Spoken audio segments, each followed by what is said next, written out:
আলাইকুম। গত 3 থেকে 4 মাস ধরে আমরা একটা নিউজ দেখতেছি যে আপনার যারা ডুবে প্রবাসী আছেন তাদের ভিসা লাগতেছে না। আপনি যে কোম্পানিতে 3-4 বছর কাজ করছেন, 5 বছর কাজ করছেন, ওই কোম্পানিতেও কি আপনার ভিসাটা লাগতেছে না।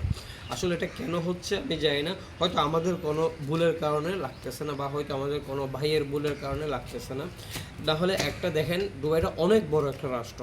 এখানে কিন্তু আপনার ওদের হায়ার অথরিটি এত সহজে রেগে যাওয়া মানে বাংলাদেশি প্রবাসীদের উপর, তাহলে এটা বুঝতে হবে যে আমাদের কোনো না কোনো জায়গায় ভুল আছে। তো আপনাদের কাছে আমার আকুল আবেদন থাকবে, যদি কেউ আগে ভুল করে ছিলেন বাট এখন এই ধরনের ভুলগুলো করবেন না। যদি ভুলগুলো করেন, দেখবেন যে আপনার সোজা চলে আসতে হচ্ছে দেশে চলে আসলে আপনার ফ্যামিলি এবং আপনারও অনেক কষ্ট হয়ে যাবে। তবে আমি দোয়া করি ইনশাল্লাহ যে সমস্যাটা হয়েছে সেটা খুব সহজে যেন সলভ হয়ে যায়।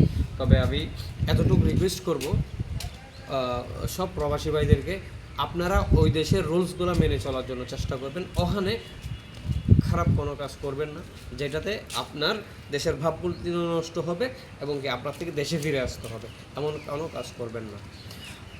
আরেকটা জিনিস দেখলাম, আপনার এখন যারা দেশে আসতে চাচ্ছে বা আসছে, হুট করে তাদের আপনার ক্যান্সেল করে দিচ্ছে, ক্যান্সেল হয়ে গেছে, তারা মানে দেশে যাইতে পারতেছে না।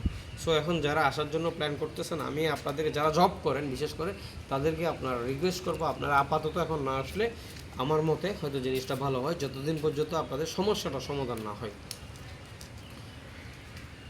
আশা করছি আপনাদের এই আমি কথাগুলো বুঝাতে পারছি। যদি কোনো ভুল কথা বলে থাকি, অবশ্যই সবাই ক্ষমা সুন্দর দৃষ্টিতে দেখবেন। ভিডিওটা অবশ্যই অন্যান্য প্রবাসীদেরকে দেখার জন্য শেয়ার করে দিবেন। ধন্যবাদ। আসসালামু আলাইকুম।